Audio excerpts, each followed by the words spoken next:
Break के बाद स्वागत है आपका। जी हां, कितने तैयार हैं हम? लगातार आरएन अभियान में हम चर्चा कर रहे हैं और यही पूछने की कोशिश कर रहे हैं, यही दिखाने की कोशिश कर रहे हैं कि बाढ़ से पहले कितने तैयार हैं। और हम आपको एक तस्वीर और दिखाते हैं ग्राफिक्स के जरिए कि मानसून की बारिश और नेपाल के बराज से पानी छोड़ जाने के बाद उत्तर बिहार की नदियों में उफान शुरू हो गया है। कई नदियों का जलस्तर खतरे के निशान के नजदीक भी पहुंच गया है। ऐसे में राज्य के 3672 किलोमीटर लंबे तटबंध को सुरक्षित रखने की जिम्मेदारी पहले से कहीं ज्यादा बढ़ गई है। और ये आंकड़े और ये जो ग्राफिक्स हम आपको दिखा रहे हैं वो अभी से 2-3 दिन पहले के ही हैं। रविवार को गंडक नदी का जलस्तर सबसे ज्यादा। दिन के 12 बजे तक गंडक में 1,29,000 क्यूसेक पानी। इसके बाद गंडक के जलस्तर में इजाफा जारी। रविवार को कोसी का जलस्तर सुबह 6 बजे कोसी में 1,34,000 क्यूसेक पानी। रविवार को बागमती नदी का जलस्तर बेनीबाग हाया घाट में खतरे के निशान से 1 से 3 मीटर नीचे। रविवार को कमला बलान का जलस्तर जयनगर और झंझारपुर में खतरे के निशान से 1 से 3 मीटर नीचे। रविवार को गंगा का जलस्तर बक्सर, पटना के दीघा घाट, गांधी घाट, मुंगेर, भागलपुर और कहलगांव में खतरे के निशान से 5 मीटर नीचे। ये तो बात हुई जलस्तर की, जिसमें भारी इजाफा देखा गया है। रविवार का हम आपको दिखा रहे हैं, ये तो और भी ज्यादा अभी तक बढ़ गया होगा। और सिर्फ जलस्तर की बात नहीं, कटाव की मार तो पहले से झेल रहे थे, अब कई जगहों पर बाढ़ से तबाही की तस्वीर भी सामने आने लगी है। ये भी हम आपको दिखा रहे हैं, जो ग्राफिक्स के जरिए दिखाने की कोशिश है। ये भी 2 से 3 दिन पहले की अभी तक की रिपोर्ट। रविवार की सुबह 8 बजे वाल्मीकि नगर बराज से छोड़ा पानी। गंडक नदी में 1,24,000 क्यूसेक पानी छोड़ा गया। गंडक नदी के जलस्तर में इजाफा। गंडक में पानी बढ़ने से गोपालगंज के सदर प्रखंड और बैंकुठपुर प्रखंड में भीषण कटाव। सिवान में दाहाबरी गांव के पास दाहा नदी का तटबंध टूटा। कई गांवों में घुसा पानी। सुपौल के राघोपुर में साइफन सुरिश गेट से पानी का रिसाव। करीब 100 एकड़ जमीन जलमग्न। दरभंगा में खिरोई नदी में पानी बढ़ा। भरवाड़ा कमतौल मार्ग में डायवर्सन पर पानी चढ़ा। कई गांव का कमतौल से संपर्क भंग। तो ये तस्वीरें आपने देखी कि दस्तक शुरू दे चुकी है बाढ़। अब यही हमारा मकसद है, तस्वीर बार बार दिखाकर कि शायद अभी भी प्रशासन जागे, अभी भी इंतजाम अच्छा किया जाए और लोगों को बचाया जाए। फिलहाल एक दर्शक पटना से हमारे साथ इस वक्त राजेश जुड़ गए। स्वागत है राजेश जी आरएन अभियान में। क्या कहना चाहते हैं, क्या राय है आपकी? मेरी राय है सर कि 15 तारीख का मानसून आने की व्यवस्था था कि भाई बरसात आने वाला है जी, तो सरकार सोई हुई है। ये या तो राज्य सरकार हो या तो भारत सरकार हो। भारत सरकार जितने भी पैसे भेजती है वो भी इसका मॉनिटरिंग नहीं कर पाती है कि ये पैसा किस जगह आप खर्च कर रहे हैं, किस क्षेत्र में खर्च किया जा रहा है। अभी थोड़ी सी कुछ दिन की बात है कि दानापुर में पीपा पुल है, वहाँ बांध पूरा बेजोड़ रूप से पकड़े हुए एक मतलब गाँव को, अब वहाँ मिट्टी भर के जो बोरा से रखा गया है, इसकी जांच हो तो सही इसमें घोटाला ही घोटाला है। वो गांव को प्रभावित करेगा, वो जाके देखने वाली चीज है कि बगल का गांव कौन कटाव में चला जाएगा, बढ़ जाएगा। उसी तरह मनेर का है, दियाला क्षेत्र का, कि देखिए सब कटाव हो रहा है। बांध जितना भी बांध साइड क्षेत्र है वहाँ मिट्टी के कटाव किया जा रहा है। सरकार सोई हुई है जी, सरकार सोई हुई है। चलिए, सरकार सोई हुई है। बिल्कुल बिल्कुल राजेश जी, लगातार हम ये भी बात कर रहे हैं। बहुत बहुत शुक्रिया हमारे साथ जुड़ने के लिए और अपनी बात रखने के लिए। एक और हमारे साथ दर्शक इस वक्त गोपालगंज से जयप्रकाश जुड़ गए हैं। स्वागत है जयप्रकाश जी आरएन अभियान में। क्या कहना चाहेंगे आप और गोपालगंज की क्या तस्वीर इस वक्त है? जयप्रकाश जी, हमारी आवाज पहुंच रही है आप तक? तो लगता है कि फिलहाल उनसे हमारा संपर्क नहीं हो पा रहा है। जिस तरीके से ये सर्वोदय जी, हमने दर्शकों की बात देखी और मंत्री जी भी हालांकि उस बात को मान रहे थे जो हमने ग्राफिक्स के जरिए दिखाने की कोशिश की कि कैसे कैसे जलस्तर हर नदी का बढ़ता जा रहा है। मंत्री जी उस बात को मानते हैं, लेकिन तैयारियों की अगर बात करें तो वो दर्शक भी कह रहे हैं, शाहीन साहब भी कह रहे हैं और विनोद जी भी यहां पर लगातार कह रहे हैं कि तैयारियों के नाम पर बिल्कुल अभी तक जीरो है। ये बिल्कुल ठीक बात है, तैयारियां यहां कुछ होती ही नहीं। पटना में भी हम लोग देखते थे 70 के दशक में 2-3 बार बाढ़ आई। एक बार तो श्री कृष्णपुरी वगैरह का सारा इलाका डूब गया, राजेंद्र नगर तो कई बार डूब चुका था। लेकिन आज उसको इच्छा शक्ति हुई, राजधानी का सवाल था, इसलिए मेहनत करके और योजना बनाकर काम किया गया, तो आज पटने में बाढ़ की आशंका कम हो गई। इसी प्रकार अलग अलग नदियों के स्वभाव और प्रकृति का अध्ययन करते हुए वहां पर वो उपाय किए जाने चाहिए। जैसे नदियों में गाद भर रही है, जब नेपाल से पानी छोड़ा जाता है, और नेपाल की बात बार बार जो ये लोग लाते हैं ये बिना मतलब की बात है, क्योंकि नेपाल एक दूसरा देश है और जब तक वो देश और भारत सहमत नहीं होगा तब तक कोई एग्रीमेंट नहीं हो सकता और उस पर आपका नियंत्रण नहीं। आपको ये मानना पड़ेगा कि जब तक नेपाल के साथ भारत का कोई समझौता नहीं होता और कोई रास्ता नहीं निकलता है, तब तक बिहार में जो मौजूदा स्थिति है, इसमें एक ठोस इच्छा शक्ति के साथ, ठोस राजनीतिक इच्छा शक्ति के साथ हम अलग अलग नदियों के हिसाब से अलग अलग योजना बना करके पूरे बिहार में बाढ़ को रोकने का मजबूती से प्रयत्न करें। और तभी हम, और ये पूरे जो जल प्रबंधन का सवाल है उससे जुड़ा हुआ सवाल है, क्योंकि कृषि प्रधान राज्य है हमारा और कृषि को जल की बहुत जरूरत होती है। अक्सर हम देखते हैं कि बिहार के कई जिले सूखे की चपेट में रहते हैं और कई जिले बाढ़ की चपेट में रहते हैं। ऐसी स्थिति में जब तक हमारी कोई ठोस राजनीतिक इच्छा शक्ति नहीं होगी और सारा एफर्ट्स उसमें नहीं लगाया जाएगा, तब तक हम इस तस्वीर को बदल नहीं सकते। और हर बार जब बाढ़ आएगी तो हम रोना रोएंगे, रिलीफ का नाटक करेंगे, नाटक होगा और उसमें हजारों लाखों करोड़ों का वारा न्यारा होगा। बिल्कुल सही कहा। जनता की क्षति होगी, जान माल की क्षति होगी और सरकार वहां पर फोटो खिंचाने का काम करें। चलिए, जो दर्शक भी इस बात को कबूल रहे हैं, लेकिन विनोद जी, मेरा आपसे एक सवाल ये भी है। विनोद चौधरी साहब, माफ कीजिएगा, विजय चौधरी साहब का हम बयान सुन रहे थे, जिस तरीके से उन्होंने कहा कि भाई 24 घंटे हर तटबंधों पर मॉनिटरिंग की जा रही है, हमने आदेश दे दिया है। आदेश क्या दे दिया, मॉनिटरिंग हो रही है। लेकिन आपने भी देखा होगा, दर्शक भी देख रहे हैं, पिछले 15 दिन से तो हम खुद इस आर्यन अभियान में जो तस्वीरें लगातार दिखा रहे हैं, कई जगह पर रेन कट हुआ है, कटा हुआ है, वो भी नहीं भरे गए हैं, उससे भी दुरुस्त नहीं किया गया है। तो ये क्या मॉनिटरिंग चल रही है? और शाहीन साहब खुद इन बातों को उन्होंने रखा कि किस तरीके से तटबंध टूटा हुआ है और कैसे वहां पर बड़ा बड़ा छेद है बांध के अंदर में। लेकिन यह कहा जा रहा है कि मॉनिटरिंग लगातार जारी है, मॉनिटरिंग चल रही है। तो क्या पदाधिकारी गलत बात मंत्री जी तक पहुंचा रहे हैं या सब कुछ जानते हुए भी आंख बंद कर ली गई है? देखिए, निश्चित रूप से अफसरशाही अभी भी इस राज्य पर हावी है जी, और अफसरों की बात मंत्री और माननीय मुख्यमंत्री जी अधिक मानते हैं। आम जनता या विधायक की कम सुनी जाती है, जहां तक मुझे जानकारी है जी। और सर्वोदय शर्मा जी ने भी एक बहुत बड़ी बात कही कि पटना में ही एक उदाहरण है, जो कंकड़बाग से नीचे का इलाका पुनपुन तक सारा डूबा रहता था, प्रत्येक वर्ष डूब जाते थे जी। लेकिन कांग्रेस शासन काल में इसका विकल्प निकाला और ऐसा तटबंध बनाया कि पटना में पानी अब आ ही नहीं पाता है कभी। फिर लगातार अभी 20 वर्षों से 25 वर्षों से बाढ़ नहीं आया, जबकि हर एक वर्ष बाढ़ आते थे पुनपुन के पानी से। तो इसी तरह के एक एक करके बनाना पड़ेगा कार्य योजना को रूप देना पड़ेगा और एक एक तटबंध जहां कमजोर है, जहां से पानी टूटने की संभावना रहती है, उसको एक एक वर्ष करके अगर सरकार चाहे तो उसको दूर कर सकती है, उसको मजबूत करने का काम कर सकती है ताकि दोबारा पानी उसमें ना आवे।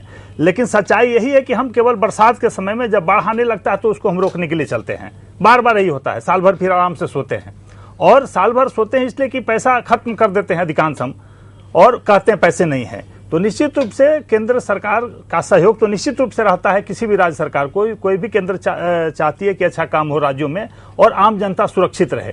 तो निश्चित रूप से अगर थोड़ी सी भी राज्य सरकार पहल करेगी तो निश्चित रूप से कार्य योजना बना करके और जो कमजोर तटबंध है, जहां से पानी की हर एक निर्धारित है कहाँ कहाँ पानी आते हैं, कहाँ कहाँ तटबंध टूटता है, वो जानकारी में सबके है।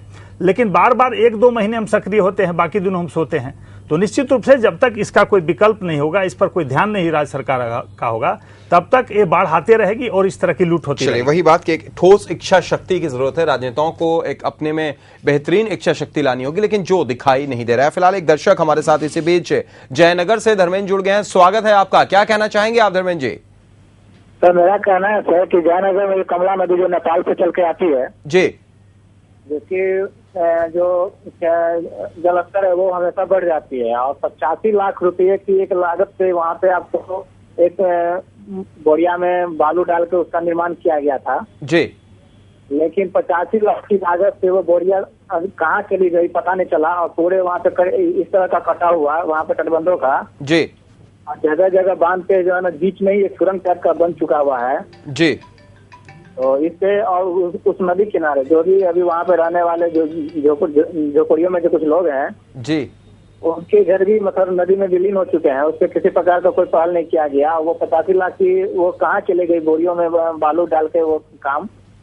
चलिए, बिल्कुल, बहुत बहुत शुक्रिया हमारे साथ जुड़ने के लिए और अपनी बात रखने के लिए धर्मेंद्र जी। तो इसमें कोई शक नहीं कि इस तरीके की तस्वीर लगातार हम देखते रहते हैं। और शाहीन साहब, यही सवाल मेरा आपसे रहेगा कि किस तरीके से जो दर्शक ने बात अपनी सामने रखी कि क्या कैसे घालमेल, किस तरीके का घोटाला सामने आता है, और उसके बाद मंत्री जी का ये बयान कि भाई 24 घंटे मॉनिटरिंग हो रही है तटबंधों पर, सब कुछ देखा जा रहा है। और इसका सबसे बड़ा उदाहरण तो आप ही हैं, आप खुद विधायक हैं, आपने खुद उन जगहों को देखा और बताया कि कहीं कुछ भी नहीं हो रहा है। तो क्या ये बात पदाधिकारी जो बताते हैं उसको मान ली जाती है? क्या विधायक से कोई पूछा तक नहीं जाता है? क्या उनके लिए पदाधिकारी अधिकारी सबसे ज्यादा महत्वपूर्ण और बड़े हैं मंत्रियों के लिए?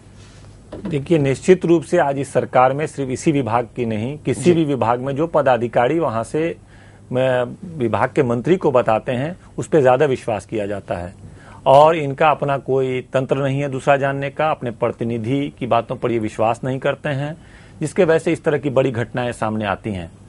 और यह सरकार, मैं ये बताना चाहूंगा कि गंभीरता पूर्वक इसके निदान के लिए कोई रास्ता नहीं ढूंढ रही है, वरना कई इसके रास्ते थे। जैसे हमारे मित्र साथी ने भी बताया कि पूरे बिहार की नदियों को जोड़ने का एक योजना बनाने की बात हमारे राष्ट्रपति एपीजे कलाम साहब ने आकर यहाँ बताया था, जो बहुत ही लोगों को सराहा गया था कि पूरी नदियों को अगर जोड़ दिया जाएगा कि आज जो रोड पे प्रेशर है, गाड़ियों की संख्या बढ़ रही है, रोड एक्सीडेंट हो रहे हैं, तो इन सब से उस पे जलमार्ग हो जाएगा और ट्रांसपोर्टिंग वगैरह की बहुत अच्छी व्यवस्था हो जाएगी और बाढ़ की समस्या हमेशा निदान किया जा सकता है। लेकिन ये एक बड़ा योजना था, इसमें राज्य सरकार की इच्छा शक्ति होनी चाहिए इस तरह का बड़ा योजना बनाने के लिए। लेकिन यहाँ विभाग के मंत्री लोग जानते हैं कि कुछ समय के लिए हम इस पद पे आए हैं, तो जितना इस विभाग से इनके पदाधिकारी हों या इनके राजनेता हों, सब लोग लूट खसोट में पूरी तरह लगे हुए हैं। बाढ़ राहत घोटाला आपको पिछली बार भी सामने आया मिला, और अभी कोसी में जो इतनी बड़ी घटना घटी, विश्व बैंक ने मदद किया और सारे केंद्र सरकार ने मदद किया, रेल विभाग लालू जी थे उस लोगों ने मदद किया, सारे लोगों ने मदद किया, आज भी उनका पुनर्स्थापन नहीं हो सका। जबकि हरियाणा ने एक गांव को ले लिया था, वहां 1 साल के अंदर सारे को आवास से लेकर सारी सुविधा उपलब्ध करा दिया गया और इन्होंने एक आयोग गठित कर दिया उस समस्या को निदान करने के लिए। आज 4 साल से 5 साल गुजर गया है, आज तक आयोग ने अंतरिम रिपोर्ट तक नहीं दिया है। तो सीधे तरीके से पूरे विभाग के लोग, और ये बताएं कि जो घटना वहां घटी, कुसा बांध टूटा और 50,000 लोग प्रभावित हुए, इतने लोग मरे कि जिसका आज तक सूची उपलब्ध नहीं हो पाया है कि एक्यूरेट कितने लोग मरे, कितने लोगों पर इन लोगों ने कार्रवाई किया। तो अधिकारी को तो डर नहीं है कि अगर कहीं बांध टूट जाता है 1000-2000 लोग मारे जाते हैं, 50,000 लोग प्रभावित हो जाते हैं, ये कार्रवाई नहीं करते हैं। अगर कार्रवाई करेंगे तो इनके विभाग के पदाधिकारी निश्चित रूप से वो सही रिपोर्ट देंगे और सही तरह से काम बिल्कुल इस बात को मानते हैं कि पदाधिकारी अधिकारी जिम्मेदार हैं। लेकिन क्या शाहीन साहब, बिना मंत्री के मिली भगत से, बिना सरकार के मिले हुए क्या पदाधिकारी इस तरीके से करते रहेंगे, उन पर कोई कार्रवाई नहीं होगी? जैसा आपने पहले भी कहा कि आखिर कार्रवाई क्यों नहीं होती है? क्या हम इसका ये अर्थ निकालें कि पूरे ऊपर से लेकर नीचे तक एक मिली भगत है, इसलिए मंत्री जी भी पदाधिकारियों की बात सुनकर चुप हो जाते हैं और उनके पर कुछ कार्रवाई नहीं होती और उन्हीं की बात को सच माना जाता है? देखिए, संवेदनशील सरकार अगर होगी, जो किसी पदाधिकारी की हैसियत नहीं है कि मिसगाइड कर दे, गलत इंफॉर्मेशन दे दे, ये सवाल ही पैदा नहीं होता है। विभाग के लोग, नीचे से ऊपर लोग जब संलिप्त होते हैं, तभी जो रिपोर्ट दिया जाता है उसको स्वीकार करते हुए ठंडे बस्ते में डाल दिया जाता है। निश्चित रूप से ये सरकार के आला मतलब अधिकारी से लेकर के सरकार पूरी तरह शामिल होती है इस तरह के कार्यक्रम में, इस तरह की घटनाओं में, इस तरह की योजनाओं में, इस तरह के घोटाले में सारे लोग संलिप्त होते हैं।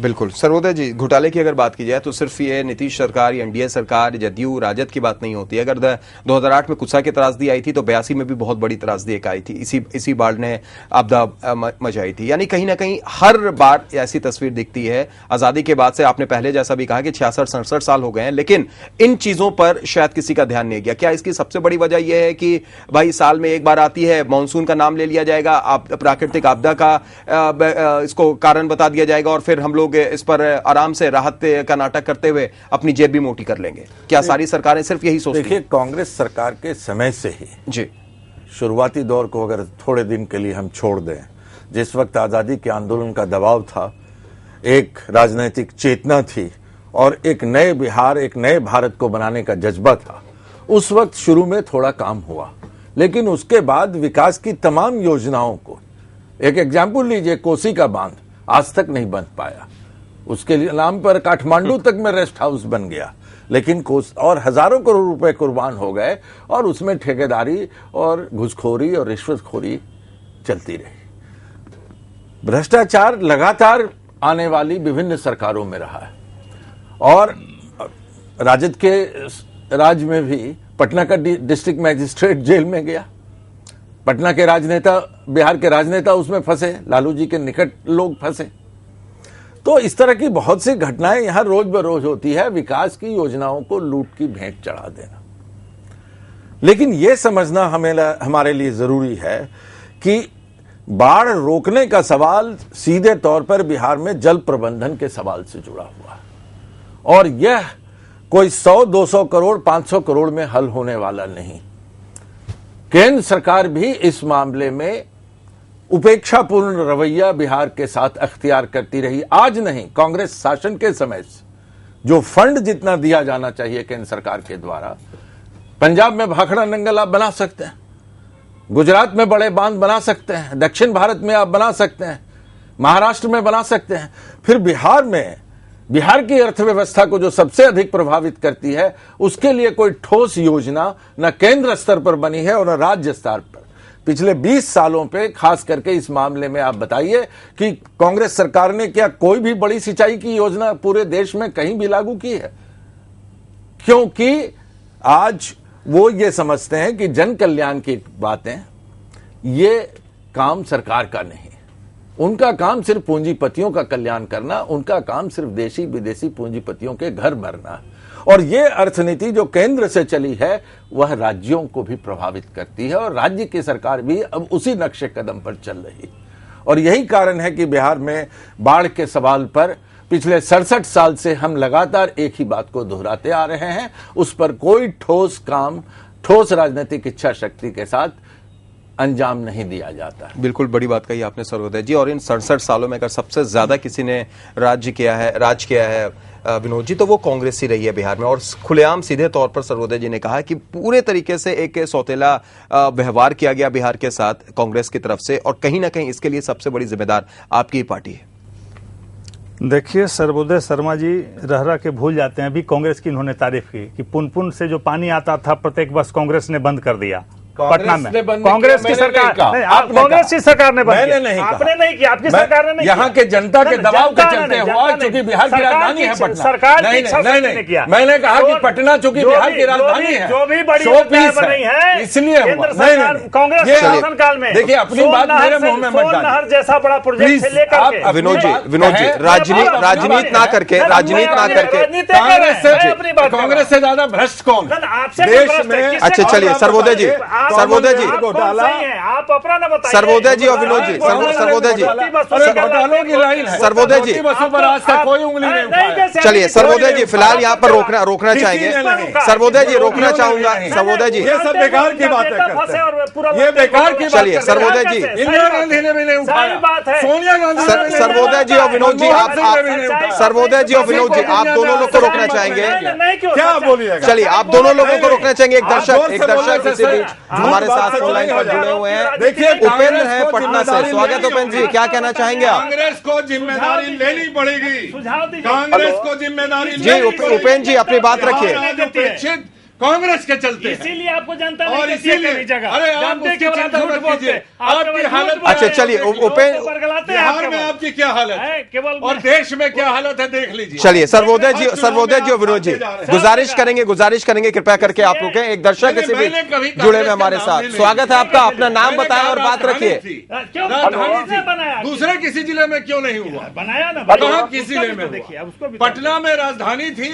सर्वोदय जी पूरे देश में जी, अपनी बात रखिए। इसलिए पटना अरे ये नेता लोग तो कांग्रेस के अच्छे कामों को एक दर्शक जुड़े हुए, उनकी बात सुन लेते हैं। हेलो जी बोलिए। ये नेता लोग तो अपने में लड़ते ही रहेंगे, बंदरबाट करते ही रहेंगे, क्योंकि कुल तो एक ही चट्टे बच्चे के न है। जनता का क्या ख्याल रखेंगे और क्या बाढ़ से ये लोग बचाएंगे? इन लोग को लूटने से पहले अपने फुर्सत होगा, अपना झोला भरने से फुर्सत होगा, तब इन लोगों को जनता का ख्याल आएगा। टीवी पर बैठ जाएंगे ये लोग, आपस में कहेंगे हम ये कर रहे हैं, हम ये। बता दीजिए आज तक कहीं भी ऐसा क्या हुआ जहाँ नहीं बाढ़ से डूब रहा? अभी भी हमारे बगल में जंजीरा दिया रहा, समझिए उसको आने जाने के लिए व्यवस्था नहीं, सारा घर डूब गया। लेकिन आज तक बगल का वीडियो चाहिए उसको देखने जाता है जी, लेकिन उसके नाम पर करोड़ों निकासी हो जाता है, नीचे से ऊपर तक सब गिर जाएगा। लेकिन जनता का कहाँ कोई ख्याल रखता है? ये लोग तो दिखाने के लिए एक दूसरे से लड़ते रहते हैं कि हम यह कर रहे हैं, हम यह कर रहे हैं। चलिए, बहुत बहुत शुक्रिया हमारे साथ जुड़ने के लिए और अपनी बात रखने के लिए। निश्चित तौर पर इस मंच पर हम भी नहीं चाहेंगे कि इस तरीके से राजनीति हो, राजनीति की बात निकलकर सामने आई, लेकिन अब वक्त की हमारे पास कमी भी रह गई है। शाहीन साहब, सबसे पहले एक अंतिम प्रतिक्रिया आपकी भी हम चाहेंगे और ये भी जानने की कोशिश करेंगे राजनीति से हटकर कि अब क्या करना चाहिए, किस तरीके से। अब कम से कम वक्त हमारे पास बहुत कम बचा है। अगर बाढ़ की बात की जाए और कभी भी आ सकती है, और आप जैसा कह रहे हैं कि वहां पर अभी भी तैयारियों के नाम पर कुछ भी नहीं हुआ है, तो अभी भी क्या कुछ कर सकते हैं? अभी सरकार को चाहिए कि अभी अगले 1 महीने के अंदर जो बाढ़ की समस्या आनी है वो आने की पूरी संभावना है।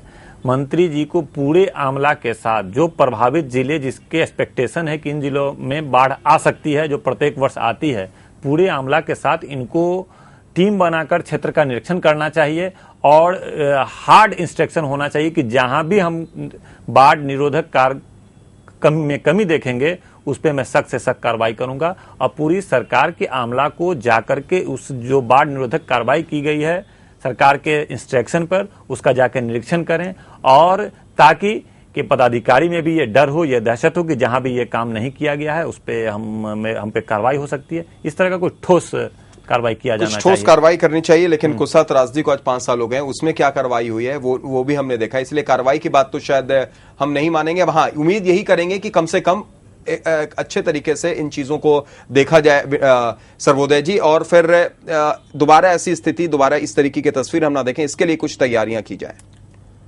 निश्चित रूप से सरकार को ठोस इच्छा शक्ति के साथ तमाम राजनीतिक दलों को अपनी संकीर्णता से ऊपर उठ करके एक साथ मिल करके ऐसी चुनौतियों का मुकाबला करना चाहिए, और आरोप प्रत्यारोप बंद होना चाहिए।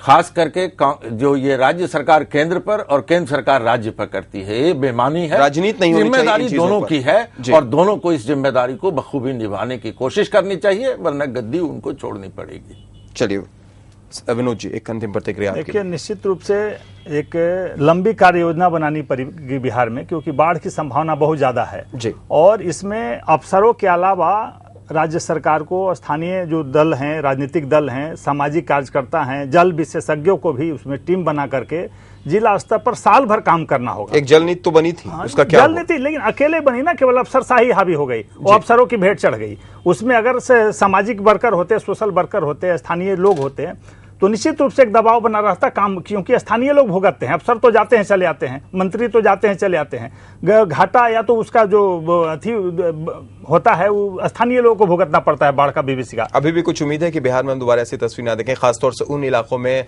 सहरसा, सुपौल, समस्तीपुर, गोपालगंज ऐसे इलाके में जो कि प्रभावित है बाढ़। देखिए, निश्चित रूप से काम नहीं हुआ है। अगर अच्छी बारिश हो गई तो फिर बाढ़ आएगी, उसको कोई नहीं रोक सकता बिहार में, सरकार जितना भी दावा कर ले।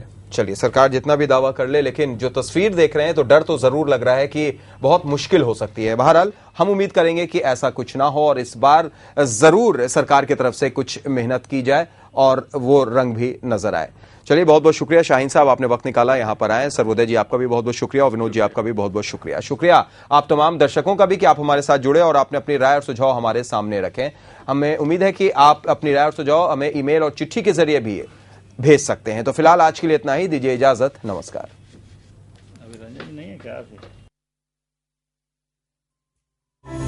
आप इस कार्यक्रम के बारे में अपनी राय, अपने सुझाव, अपनी समस्याएं हमें इस ईमेल आईडी पर भेज सकते हैं, feedback@rntv.co.in।